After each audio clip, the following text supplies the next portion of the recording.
तर च्यातेर हारेको प्रचण्डलाई जिताउने ठाउँमा तपाईँ निर्वाचनबाट केही हुन्छ भन्नुहुन्छ? थ्योरिटिकल्ली नै हामी गलत भयौँ।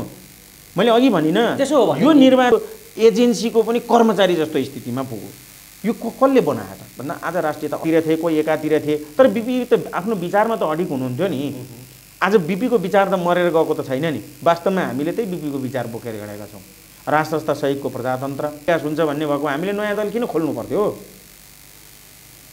खोल्नै पर्दैन थियो। त्यस कारणले गर्दाखेरि नयाँ परिस्थिति र काङ्ग्रेसको यसले त अब आउने संसदको बैठकमा सबै संसदलाई एमसीसी बारे बोल्न दिने भन्ने कुरा पनि अहिले चर्चा आएको छ।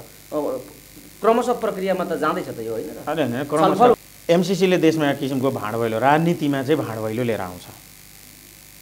प्रचण्डले एमसीसी पास गर्ने मुद्दामा गयो भने उहाँ आफै सिद्धिन्छन्, किनभने उनको दो र पैसाको लागि उहाँहरूले धर्म बेच्नुभयो, राष्ट्रका माटो ज्योति सर। आज तपाईँको तलब डलरमा हुनुपर्ने यस्तो अवस्थामा पुग्ने देश, त्यो भ्रममा के पारिन्छ त भन्दा गणतन्त्र भनेको संसारको उत्कृष्ट व्यवस्था हो भनिन्छ, त्यो भ्रम हो।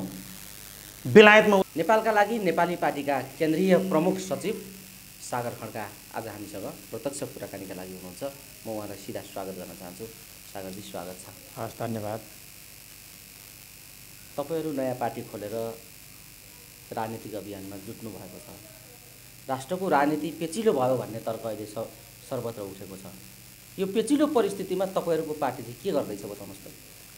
अहिले समग्र रूपमा हजुरले प्रश्न गर्नुभयो जस्तो राष्ट्रको राजनीति अत्यन्तै कठिन अवस्थामा छ। पेचिलो मात्रै होइन, कठिन अवस्थामा छ। राजनीति जस्तो छैन। राजनीति एउटा दलाली गर्ने केन्द्रको रूपमा बनिसकेको अवस्थामा पुगिसकेको छ। र यसै परिप्रेक्ष्यमा हामीले विगत लामो समयदेखि 3 वर्षको दौरानमा भ्रष्टाचारसँग सम्बन्धित अभियानदेखि लिएर राष्ट्रियताको सम्बन्धमा हामीले अभियान गर्दै एउटा राजनीतिक दलले नै रूपान्तरण गर्ने हो र परिवर्तन पनि राजनीतिक दलले नै गर्ने हो भन्ने आम मानिसहरूको बुझाइलाई हामीले मध्यनजर गरेर एउटा राजनीतिक दलमा रूपान्तरित भएका छौँ। र हामी चाहिँ फागुन 17 गतेबाट यो व्यवस्थाको विरुद्धमा, यो नेपाली जनताहरूको अवस्थालाई अब माथि उकास्नका लागि जुन राजनीतिक अशुद्धता त छ त्यसलाई शुद्धता गर्नका लागि फागुन 17 गतेबाट समग्र व्यवस्थाको विरुद्धमा आन्दोलन गर्दैछौँ। यो व्यवस्थाकै विरोध गर्ने बेला भयो यो देशमा र तपाईहरु व्यवस्थाको विरोध गर्दै हुनुहुन्छ। एकदमै व्यवस्थाको विरोध गर्ने कुरा सजिलो कुरा हो र सागरजी? सजिलो कुरा होइन, सजिलो कुरा होइन, तर व्यवस्थाको विरुद्धमा लाग्नुपर्ने अवस्थाले गरेर हो। जब देश नै अत्यन्तै सङ्कटको घडीमा पुग्छ, साँगुरिएर म कुन देशमा छु, म कस्तो देशमा छु भन्ने कुरा चाहिँ नागरिकले प्रश्न गर्नुपर्ने अवस्थामा आउँछ। त्यो देशको व्यवस्थाले त्यो देशको राष्ट्रियता जब जोगाउन सक्दैन, त्यति बेला त व्यवस्थाको विरुद्धमै जनताहरू लाग्छन्। यो व्यवस्थाका विरुद्ध कस्तो व्यवस्था ल्याउन विरुद्धमा लाग्नु भएको छ? यो व्यवस्थाको विरुद्धमा ल्याउने यो व्यवस्थाको विरुद्धमा भनेको नेपाली जनतालाई अनुकूल हुने नै व्यवस्था ल्याउने हो। नेपाली जनताको विरुद्धमा गएर जनताका लागि दुःख दिने, जनतालाई चाहिँ शोषण गर्ने, हिजोको जस्तै निरङ्कुशता लाद्न खोज्ने परिस्थितिमा हामी छैनौँ।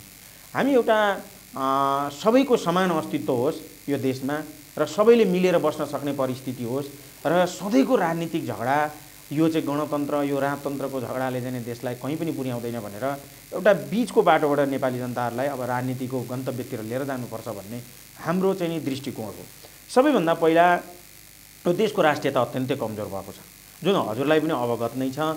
एमसीसी जस्तो राष्ट्रघाती सम्झौता कसरी ल्याइँदैछ, कुन चोर बाटोबाट छिराइँदैछ र देशका कार्यकारी प्रमुख भइसकेका र हाल अवस्था कार्यकारी प्रमुख भइसकेका मान्छेहरूले कुन अवस्थाबाट तोमशरणम गरेका छन्, त्यो चिठी पत्र सार्वजनिक भइसकेपछि हामीलाई थाहा छँदैछ हाम्रो राष्ट्रियता कहाँ पुगिसक्यो। हिजोका दिनमा हाम्रो राष्ट्रियता बेलायतको प्यालेस र अमेरिकाको व्हाइट हाउसमा चाहिँ नि काँधमा काँध जुदाउने र आँखामा आँखा जुदाउने अवस्थामा थियो हाम्रो राष्ट्रियता भने आज हामी एउटा सामान्य, हाम्रो प्रधानमन्त्री चाहिँ कुनै विदेशीको एजेन्सीको पनि कर्मचारी जस्तो स्थितिमा पुग्यो।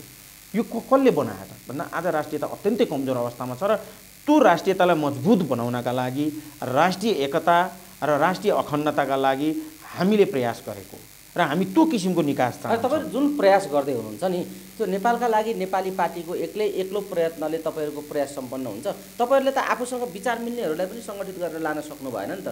राजेन्द्र लिङ्गदेन आफ्नै बाटामा हिँड्नु भएको छ, उहाँको आफ्नै लय अहिले सुरु भएको छ। कमल थापा पार्टी फुटाएर अर्को पार्टी बनाउने अभियानमा जुट्नु भएको छ।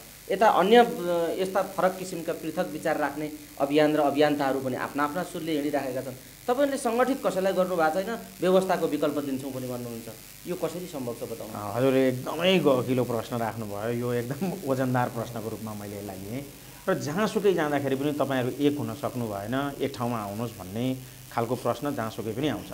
र राष्ट्रियताको कुरा गर्ने, आफूलाई राष्ट्रवादी हुँ भन्नेहरू चाहिँ कस्तो खालको देखियो त भन्दा विचारमा छलफल गर्न नचाहने, राजनीतिलाई मन नपराउने, राजनीतिक दललाई मन नपराउने र चाहिँ नि एउटा नवीनतम विचारले चाहिँ नि त्यहाँ रूपान्तरण हुन्छ भन्ने कुरामा विश्वास नगर्ने शक्तिहरू पनि छन्।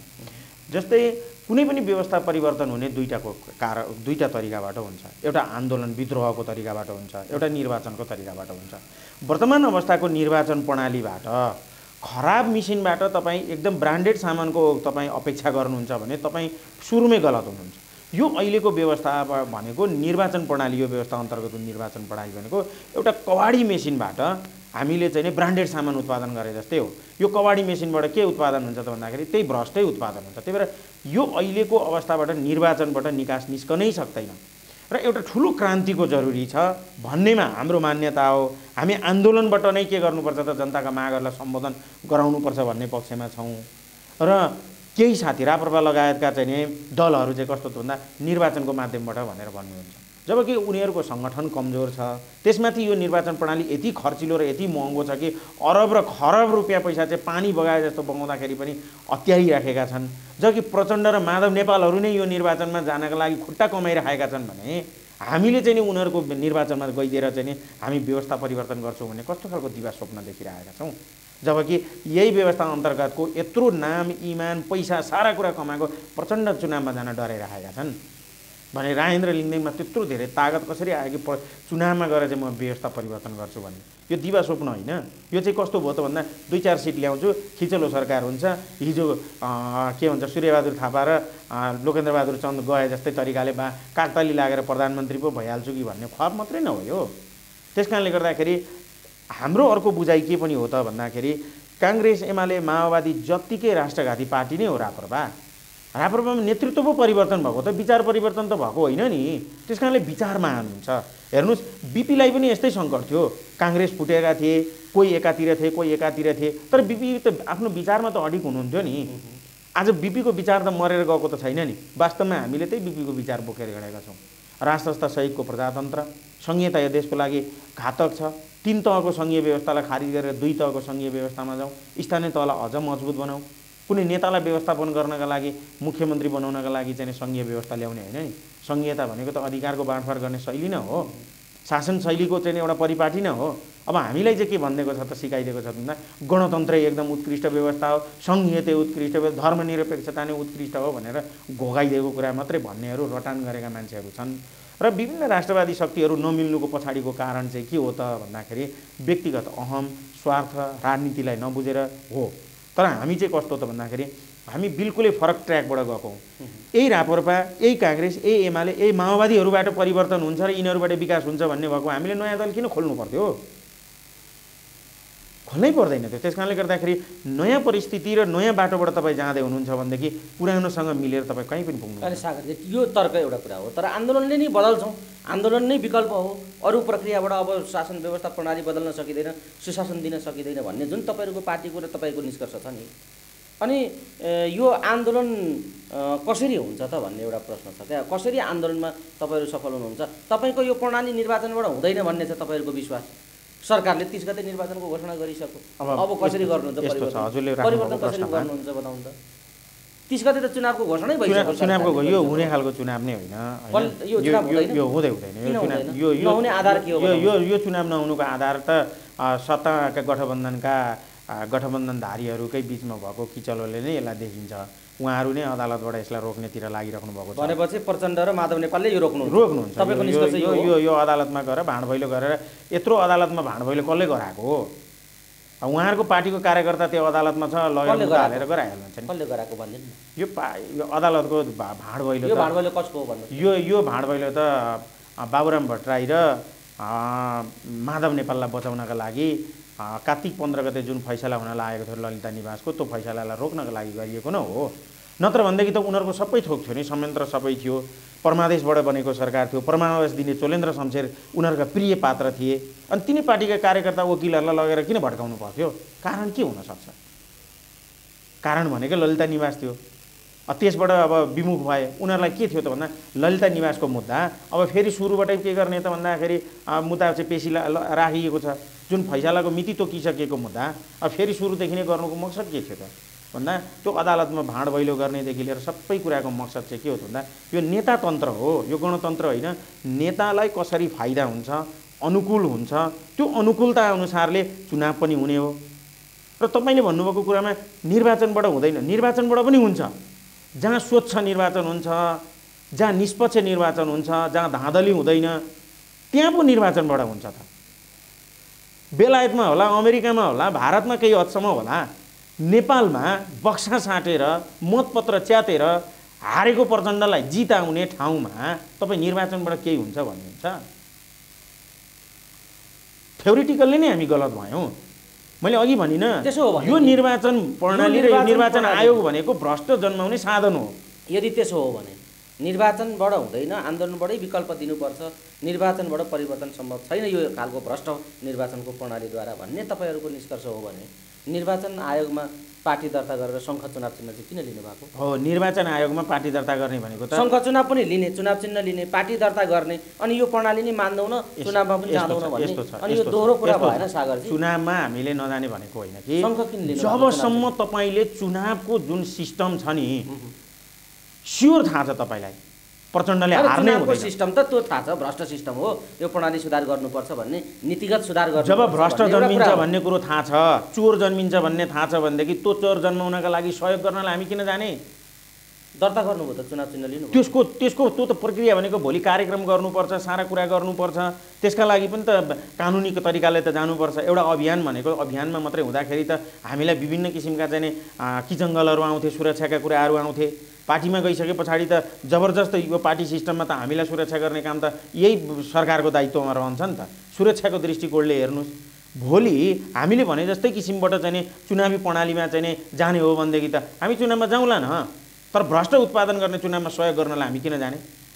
भ्रष्टाचारी जस्तो 5 वर्ष अगाडिको जुन भ्रष्टाचारी वडा अध्यक्ष थियो, अब आउने वडा अध्यक्ष त योभन्दा 10 गुणा बढी भ्रष्टाचारी हुन्छ। प्रणाली सुधार गर्न तपाईँहरू चुनावमा नजाने हो कि सबैतिर हारिन्छ, बेकार किन दुर्नाम बिहोर्ने? त्यो होइन, हार जित मैदानमा उत्रिसके पछाडि हार पनि हुन्छ, जानै डराउनु भएको त होइन। मैदानमा उत्रिसकेपछि नाममा जस्तो नेपालले युरोपका देशहरूसँग पनि फुटबल खेल्नुपर्ने हुन्छ, त्यहाँ हार स्वीकार गरेरै खेलिएको हुन्छ।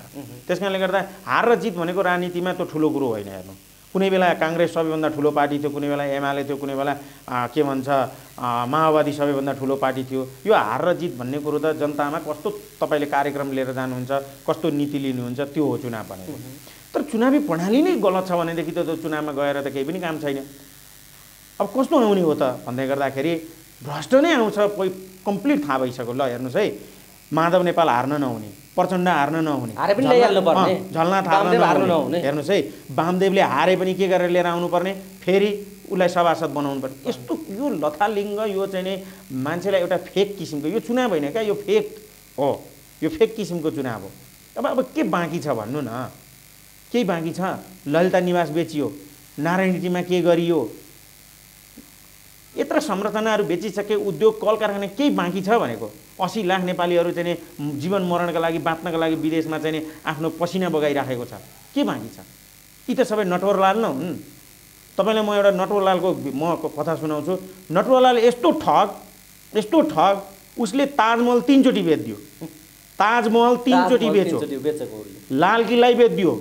हेर्नुहोस् है, एकचोटि राष्ट्रपति राजेन्द्र प्रसादको हुबहु सिग्नेचर गरेर डकुमेन्ट बनाएर उसले संसद भवन नै बेच्दियो,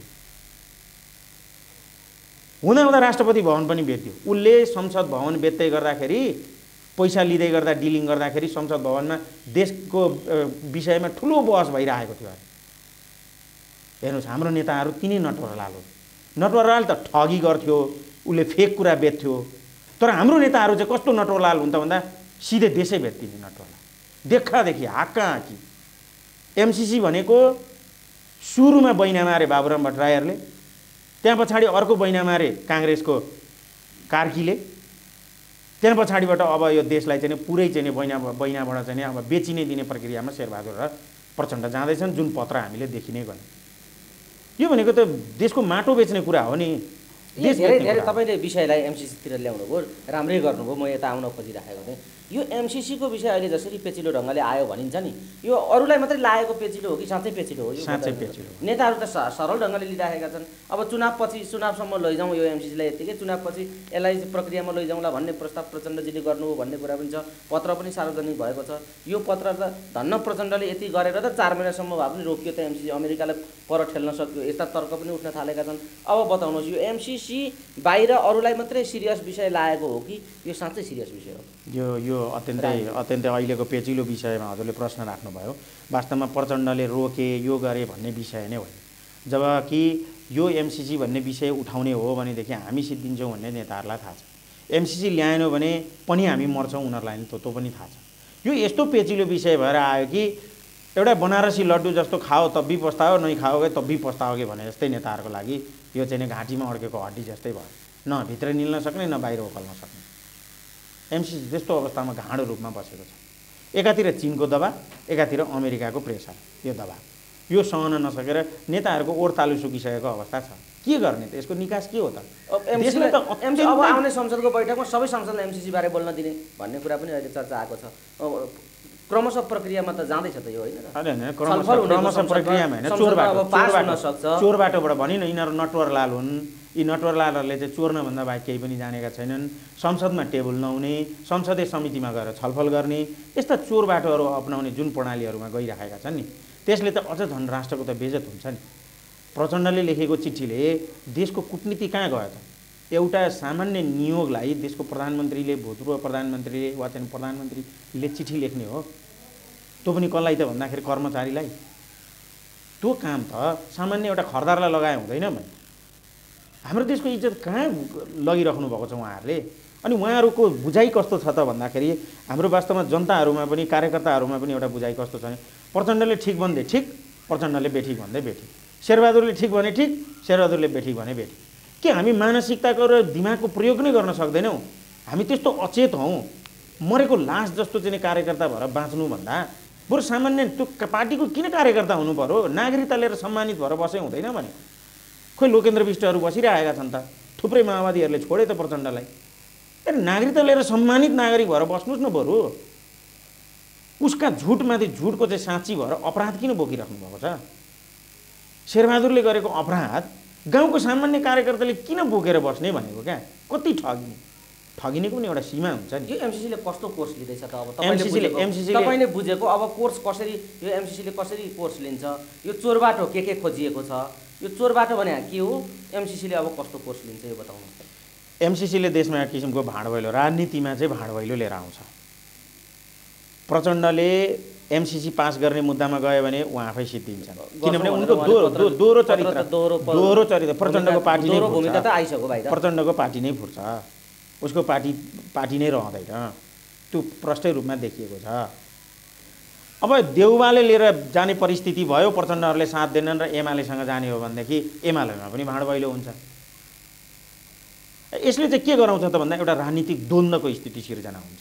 राजनीतिक दलहरू फुट्नु, विभाजित हुनु भनेको चाहिँ देशका, अझ त्यसमाथि पनि अहिले चाहिँ ठुला दलहरू आफैमा विभाजित हुनु भनेको देशको राजनीतिक द्वन्द्वतर्फ जानु हो। हेर्नुहोस्, विदेशीसँग लड्न सजिलो छ, बरु त्यो लडाइँलाई साम्य बनाउन सकिन्छ। देश अन्तर्द्वन्द्वमा र गृहयुद्धमा गयो भनेदेखि त्यसलाई साम्य बनाउनका लागि कुनै उपाय लगाएर पनि सकिँदैन। तपाईँले अफ्रिकाका देशहरू जब देख्नुहुन्छ, ती देशहरू गृहयुद्धमा भएका देशहरूलाई त्यहाँ कति प्रयास गर्दाखेरि पनि त्यो गृहयुद्ध साम्य हुन सकेको अवस्था छैन। त्यहाँ गृहयुद्ध भइसकेपछि देशी विदेशी विभिन्न फ्याक्टरहरूले खेल्छन्, देश गृहयुद्धमा जान सक्छ। आखिर विदेशीहरूले त गराउने नै त्यही हो, पश्चिमाहरूले गराउने नै शैली त्यही हो। यसको अवतरण कसरी हुन्छ? यसको अवतरण चाहिँ कसरी हुन्छ त? जनता जाग्नु पर्यो, जनता सचेत हुनु पर्यो। भ्रष्ट दलाली गर्ने र देशका सम्पत्तिहरू चाहिँ बेच्ने, मास्ने र चाहिँ विदेशी, नेपालको तलब खाएर विदेशीहरूको काम गर्ने जुन चाहिँ शैली छ नेताहरूका, उनीहरूलाई जबसम्म हामीले लखड्दैनौँ तबसम्म हामीले पिरोली, यो घाउले हामीलाई पिरोली राख्छ। नेपाली जनताले कहीँ गए पनि सुख पाउँदैन। कुनै पनि ठाउँमा जानु, चाहे त्यो अमेरिकामा बस्ने नेपाली होस्, आज त्यहाँ पनि उसँग पैसा छ तर पीडामा छ, उसको देश सम्झिन्छौँ। किनभने देशको अवस्था यस्तो देख्छ। ऊ अमेरिकामा त अलिसान कार कुदाएर बस्छ होला, एक ठाउँबाट अर्को ठाउँमा जाँदा हेलिकप्टरमा जान्छ होला, तर बिचराको भित्र आत्मा चाहिँ पोलिरहेको छ। किनभने नेपाल राम्रो भइरहेको छैन भन्ने उसलाई लागेको छ। कारण के त भन्दा यिनै नेता बितेको 30, 31, 46 पछाडि त 31, 32 वर्षमा त नेताले लुट्ने भन्दा त केही काम गरेनन् नि त।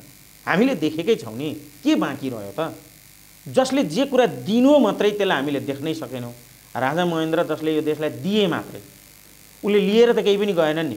खोइ पूर्व पश्चिम राजमार्ग लिएर गएनन्, यत्र चाहिँ उद्योग कल कारखाना लिएर गएनन्, विश्वविद्यालयहरू लिएर गएनन्।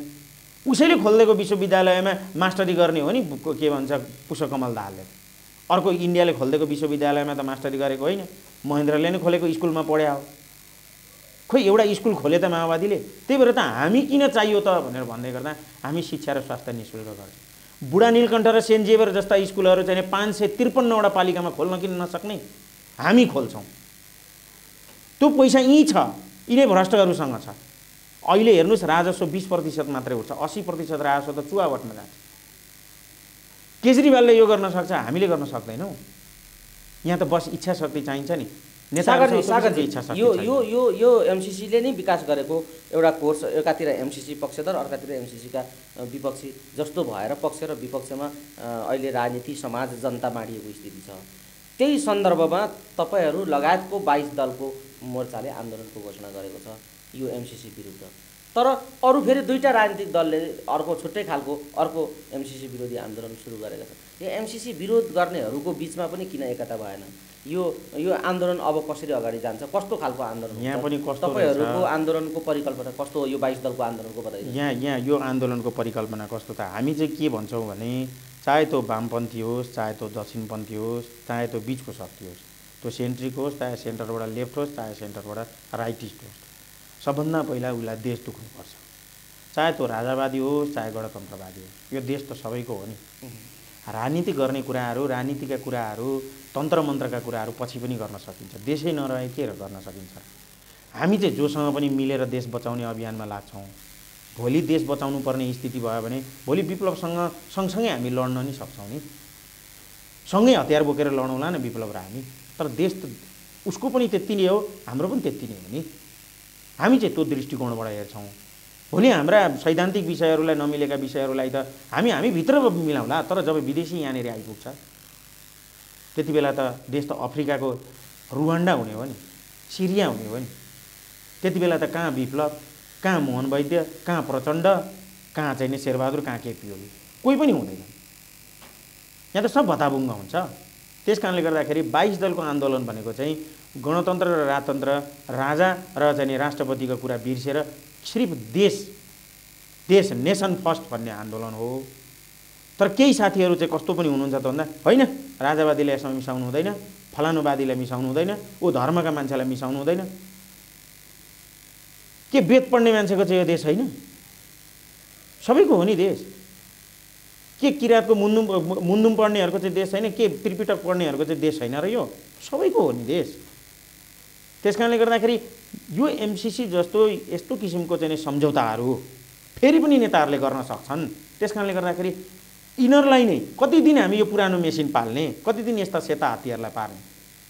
भोलिका दिनमा पनि हामीले सहकार्य गरेर यी सम्पूर्ण भ्रष्टाचारीहरू, यी सम्पूर्ण चाहिँ नेपाली जनताहरूका चाहिँ पीडा दिने यी परपीडकहरू चाहिँ जो छन् यिनीहरूलाई चाहिँ समाप्त पार्नका लागि हामी जोसँग पनि देशका लागि चाहिँ सँगसँगै लड्न तयार छौँ। त्यो आन्दोलन हो 22 दलको भनेको। 26 गते, मार्च 26 गते 12:30 बजे तिनकुनेबाट हुँदैछ र अन्य साथीहरूले पनि देश दुखेर आउनुभएको होला, तर उहाँहरूलाई त हामीले कहिले पनि बाइपास गर्दैन। हामी कसैसँग पनि देशको सवालमा चाहिँ जोसुकै होस्, जोसँग पनि हामी सहकार्य गर्न तयार छौँ। त्यो त्यस्तो खालको आन्दोलन हो। त्यस कारणले एमसीसी देशको एउटा यस्तो पिलो बनेर बसिरहेको छ। यो पिलोलाई हामीले निचरेर नफ्याकुन्जेलसम्म यसले नेपाली जनतालाई दुःख दिइरहेको छ र सधैँका लागि दुःख दिइरहेको छ। र अमेरिकन सहयोग लिनु हुँदैन, लिनै हुँदैन भन्ने होइन। हिजोका दिनमा पनि अमेरिकाले प्रशस्त हामीलाई सहयोग गरेको छ। हाम्रो एकदमै घनिष्ठ छिमेकी राष्ट्र, के भन्छ मित्र राष्ट्र।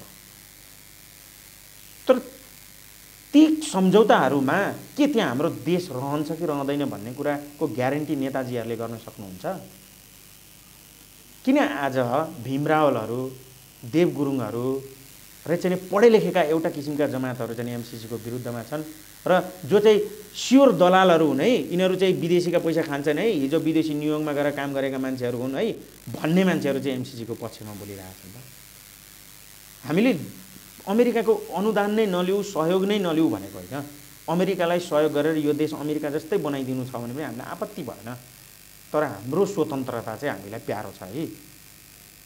हामी स्वतन्त्रता, नेपालीले स्वतन्त्रताकै लागि लडेको हो नि त। तपाईँ भन्नु न, अङ्ग्रेजसँग नेपालीले स्वतन्त्रताकै लागि लडेको हो। त्यहाँ पछाडिबाट गएर 2007 सालमा स्वतन्त्रताकै लागि लडिएको हो, प्रजातन्त्रको लागि लडेको हो, 46 सालमा त्यसैको लागि लडेको, 62-63मा स्वतन्त्रता र अधिकारका लागि त्यत्रो नेपालीले चाहिँ लडेकै हो। पनि हामीलाई स्वतन्त्रता प्यारो छ है, हामीलाई तिम्रो पैसा प्यारो हो भन्ने चाहिँ हाम्रो धारणा हो। तर केही मान्छेहरू चाहिँ यो शक्ति राष्ट्रसँग चाहिँ मिल्नका लागि, सामिप्यता बढाउनका लागि नेताहरूले चाहिँ यति ठुलो बदनामी कमाइसके कि हिजोका दिनमा नेताहरू भारू खान्थे, भारूमा तलबमा काम गर्थे, आज डलरमा काम गर्न थाले नेताहरू। भोलि चाइनिजमा काम गर्ला, भोलि पाकिस्तानीले मोटो रकम दियो भने पाकिस्तानी होला यिनीहरू। नेताहरूको त रङ नै भयो, यिनीहरू त बहुराष्ट्रिय दलाल भयो। त्यस कारणले नेताहरूको विश्वास गरेर तपाईँले एमसीसी ठिक छ भन्नुभयो भने सबभन्दा पहिला महाकाली सन्धि गरेर नेपाललाई कति फाइदा भयो, कोशी सम्झौता गरेर कति फाइदा भयो, गण्डकी सम्झौता गरेर कति फाइदा भयो, यी विषयहरूमा पहिला छलफल गरेर त्यसको हिसाब किताब बुझाउँ न, त्यहाँ पछाडि एमसीसी भन्ने सम्झौता गरौँला न। महाकाली सन्धिमा हिजो कति सपना देखाइएको थियो र भनिन्छ महाकाली सन्धि गरिसके पछाडि एमालेका नेताहरूले चाहिँ काठमाडौँमा घरसम्म बनाए, पानी ट्याङ्कीमा समेत पैसा भेटियो। त्यो त हामीलाई थाहा छँदैछ नि। पछि हिजो भारूमा बिक्ने नेताहरू आज कम भयो, उनीहरू डलरमा बिक्न थाले। त्यही हो एमसीसी भनेको। नत्र भनेदेखि त किन यत्रो चेपुवामा पारिरहेछ अमेरिकाले नेताहरूलाई? लिन्न है भन्दै गर्दाखेरि पनि जबरजस्ती तैँले लिनै पर्छ भन्ने परिस्थितिमा किन पुग्यो भन्दा पहिले खाइसकेको छ। र पैसाको लागि उहाँहरूले धर्म बेच्नुभयो, राष्ट्रका माटो बेच्नुभयो। अब अलिकति बाँकी रहेको यो राष्ट्र नै बेच्न लाग्दै हुनुहुन्छ भनेदेखि त जनताहरूबाट त उहाँ त तिरस्कृत हुनैपर्छ, जनताहरूबाट लखेटिनुपर्छ। कत्र कत्र ठुला शासकहरू जसले चाहिँ जनताको विरुद्धमा बोले, राष्ट्रघात गरे, तिनीहरूको त मृत्यु त कस्तो अवस्थामा, दर्दनाक अवस्थामा भएको छ हजुरलाई त इतिहास थाहा छँदैछ। एमसीसीले त्यस्तै परिणाम लिएर आउँछ। यसले गृहयुद्धमा सम्ममा लिएर जान सक्छ। भोलि विदेशी सेना पनि यहाँ आउन सक्छ। परिस्थिति त्यहाँसम्म पुग्छ। राजनीति पेचिलो हुन्छ। द्वन्द्वको स्थिति, राजनीतिक द्वन्द्वको स्थिति हिजो 62-63 भन्दा अगाडिकै स्थितिमा देशलाई पुर्याउने, द्वन्द्वको स्थितिमा पुर्याउने हो भनेदेखि त यत्रो परिवर्तन गरेको भनेर भन्ने नेताहरूले परिवर्तनलाई व्यवस्थापन पनि त गर्न जान्नुपर्छ नि। उनीहरूले व्यवस्थापन गर्न जानेन। एउटा कुनै पनि कम्पनी चलाउनका लागि एउटा व्यवस्थापक राम्रो भयो भने नि त कम्पनी चल्छ। हजुरकै यही स्टुडियो पनि त एउटा व्यवस्थापन नभइकन त चल्दैन। देश चाहिँ व्यवस्थाले होइन, व्यवस्थापकीय क्षमताको कमीको कारणले गर्दाखेरि बिग्रिएको हो।